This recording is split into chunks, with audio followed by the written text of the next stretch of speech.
Welcome back to another installment of Fixing My Ugly Lawn. And today we're going to be leveling and getting things nice and smooth, fixing some areas that I've been wanting to fix for a long time. If you're just tuning in, this area of my lawn, amongst others throughout, were destroyed by grub worms earlier this year. And now that temperatures have come down, I can finally fix it. So today's the day. We're going to be got about 4 yards of topsoil here that I'm going to be spreading across the lawn, making things nice and smooth, and then we'll put down some seed. Here we go. Okay, got old reliable here, the Gorilla cart. This is the 7 cubic foot version, and we're going to start shoveling some dirt. Now, I sincerely doubt the camera is going to do this justice, but right here is where the gas line runs up to the house, and it dips like this right here all the way up. It dips, and then this whole area is just uneven. It dips right in here, and this kind of dips in like this. All of that's going to get fixed. Same thing over here. The yard comes off the sidewalk in this way like this, and then it comes down this way, and then it dips right there all the way into that box. So we're going to fix that. And then there's some other little stuff here and right in here.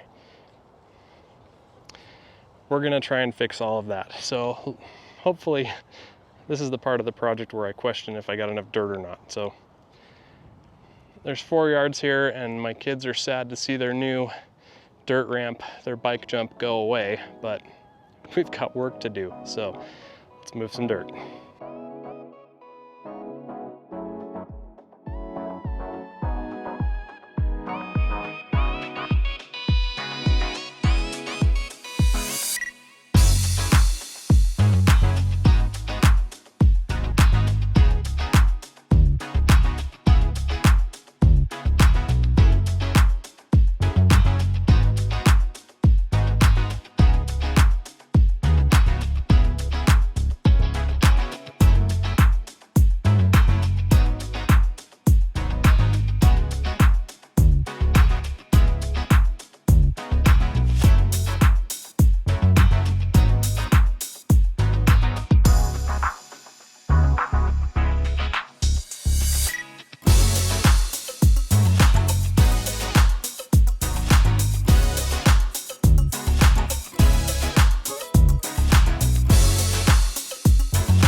All right, the dirt is spread, the stage is set. It's time to plant in the next video. So thanks for watching. Follow along for more helpful and entertaining lawn care content.